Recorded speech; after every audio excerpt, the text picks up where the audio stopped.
Crystal police continue to look for leads in an unsolved home invasion and robbery case that turned deadly. The case happened nearly 6 months ago. Eric Nelson joins us now with more. Eric?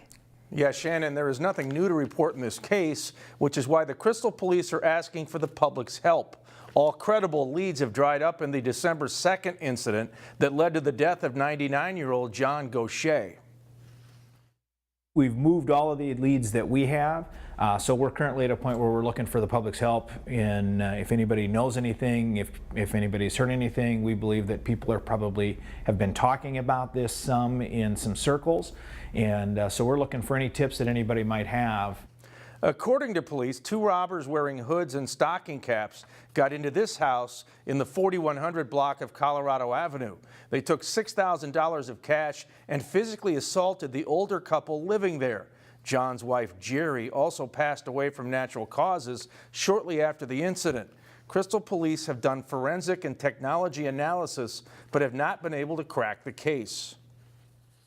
We believe that the perpetrator was known to the victims, or at least had some intimate knowledge of the residents and the inside of the house. So we believe that they entered through the garage and that they had access to the garage code. Now, the Gauchers were having work done at their house when the incident happened. Police believe it is possible the robbers were part of the job team or knew someone with the crew. Shannon? All right, thank you, Eric. The work at the state capitol is now complete. That's at least until lawmakers reconvene in February. Here's a closer look at what was accomplished and what wasn't. Minnesota roads and bridges will get an additional $275 million over the next 2 years. It's money obtained from growth in existing state taxes. A proposed gas tax increase stalled. Minnesota public schools will see a 2% increase in spending in each of the next 2 years.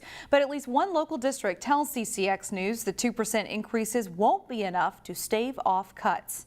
And for the first time in nearly 20 years, many Minnesotans are getting an income tax cut. It impacts individuals earning as little as $26,000 to families making up to $150,000. It would save families about $280 a year on average. According to the Bureau of Labor Statistics, information security jobs are expected to grow by more than 30% in the next 3 years. One graduate of Hennepin Technical College hopes that by sharing his success, others will pursue a degree in the field too. Meredith Hackler has more. 1841 routers. Nathan Sanders is a bright young man, so bright that he was one of only 10 students in all of the United States and Canada to be chosen for the Cisco Live Dream Team. And so we work in teams to build a network, configure routers, configure switches, and troubleshoot for IT. And you work with so many professionals in the field, so it kind of gives you that experience and that edge to succeed. Nathan is passionate about cybersecurity. He hopes that by taking part in the Cisco Live Dream Team, he can work towards his goal of stopping hackers from stealing people's information. I want to stop these hackers. I want to stop the bad guys. Cyber attacks are growing each day, and attacks are coming into your IT systems. So we need qualified professionals to defend the homeland infrastructure. Nathan learned how to use the tools of the trade at Hennepin Technical College. The switchers and routers are the exact same ones used by Cisco. Hennepin Tech has definitely gave me that edge. Without Hennepin Tech, I don't think I would have had the key knowledge in configuring commands. And while he's excited to learn from his peers in the industry. So it's very exciting to go to San Diego, California to work with different network professionals from all over the world, and they can be a mentor and get advice from them and talk about different things in the networking field and IT, the different devices, and to learn more and talk with your peers and the other people that will be on the team as well. Nathan's former instructor says he was a mentor to others in the classroom. He wasn't just vested in his own success, he was a great collaborative team member. He cared about his peers. He coached and mentored them as well. So it really brought our entire class, kind of the knowledge of our entire class, it just escalated that for all of us. In Brooklyn Park, Meredith Hackler, CCX News. The Cisco Live conference that Nathan will attend begins June 9th. A Robbinsdale school is doing something the whole community can enjoy. Today, Lakeview Elementary students planted shrubs, blueberries, strawberries, tomatoes, apple trees, and vegetables. Each grade has a plot, and students voted what would go in the plots. The garden is an upgrade. A few years ago, vandals trashed the area, but thanks to a grant and GoFundMe fundraising, the school built a greenhouse and a pretty impressive outdoor classroom. Students and the local community will be able to eat from the garden. So we're planting cherry tomatoes, and I think it's very nice to plant it, though. It's something new. We're learning about life cycles. We're learning about how things are dependent on each other. And so this is another piece, like how they can do some learning and how it builds in our community. The school received an $8,500 urban agriculture grant. The school is also teaming up with the nonprofit project Sweetie Pie to develop the community garden. If the beautiful weather over Memorial Day weekend had you venturing out beyond your backyard, you were not alone. We caught up with some local tulip lovers down at the Minnesota Landscape Arboretum. You're not going to see much else around in the city that has so many varieties of tulips. They're just incredible. We come for all seasons, so we like to come in the fall and see all of the beautiful colors, and we like to come see the tulips, and we're going to check out the crabapple blooms.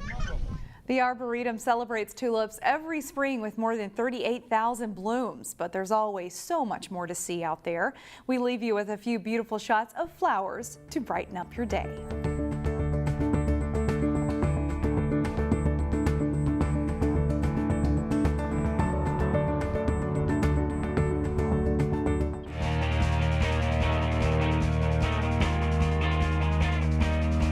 Section champions will be crowned this week in prep softball. Maple Grove is at a good spot in the Section 5 4A tournament following a thrilling win. Top-seeded Crimson were at home to take on number 2 seed Champlin Park in the winner's bracket final. Good pitching in this one. Maple Grove's Ayla Dueck strikes out the Rebels' Lexi Steffes to end the second inning, one of 9 strikeouts in the game for Dueck. Champlin Park's Piper Otto found 8 batters in the game, including Ellie Hossman there. No score after 2. Maple Grove does score first, though. 2 outs in the third inning, and Dueck singles past second and into right center. Bella Daniels scores, and it's 1-0 Crimson. Then in the 5th, Jade Tomaszek hits a ground ball, the deep shortstop. No play for Alyssa Blaska to make here. Elizabeth Berry scores, and it's 2-0. Champlin Park gets a run in the 6th. After Holly Blaska had tripled late off the inning, Emma Berge's single scores Blaska, and it's 2-1. The Rebels get a runner to third base in the 7th inning, but Otto's liner snared by Dueck for the second out. Maple Grove hangs on to win 2-1. Crimson advanced to Thursday's championship round in Section 5. In Section 6 4A, Hopkins lost to Bloomington Kennedy in round 2. That put the Royals into the losers bracket with no margin for error. They face Minneapolis Southwest Friday, and the Royals go to work early as Lauren Granger tags the low pitch down the left field line for a hit. Signe Dos races around to score from second from a 1-0 lead in the bottom of the first. A couple of hitters later, Macy Shadarishvili with a fly ball to right, deep enough for Granger to tag up and score from third on a sac fly to make it 2-0. Still in the first inning, Annika Krauser turns on one and drives it to right. That hit scores Tori Turgeon. The Royals lead at 3-0. Hopkins goes on to win by a score of 6-1. That tournament is continuing today, Tuesday, and also on Thursday. Now to baseball, where 2 local teams won their tournament openers in Section 6 4A. Armstrong meeting Minneapolis Southwest in the first round. Top of the second, Will Marshall with a slicing 2-out hit to score Bennett Walden and Earl Michael for 2-0 Lakers lead. Bottom of the 4th, the Falcons draw even. Bo Humans fly ball deep enough for Nathan Perla to tag up and score, and it's 2-2. Bottom of the 5th, Armstrong's Bjorn Jensen with the biggest hit of the game with a line drive to the gap to score Jordan Page. An RBI triple for Jensen, and the Falcons lead 3-2. Colin Spellman locks it down from there. He strikes out the side in the 6th and gets the game-ending K on the 7th, and Armstrong wins it 6-2. For the second straight season, Hopkins is the host team for Section 6 baseball. The third-seeded Royals open the postseason against Minneapolis Washburn. Top of the first, Miles Halligan strikes out the side. Top of the second inning, same story. He'll strike out all 3 batters. Halligan strikes out the first 9 in the game. He does the same thing in the 3rd inning. 50 strikeouts for him on the season in 26 innings. Parker Johnson with a hit to shallow left scores a run here. Hopkins gets on the board. They lead at 1-0. They'll get another run in the inning. Wyatt Nelson with a fly ball deep enough to bring Kyle Fiducia home for a 2-0 Royals lead. The Millers will load the bases in the 4th, but Halligan gets another strikeout to end the threat.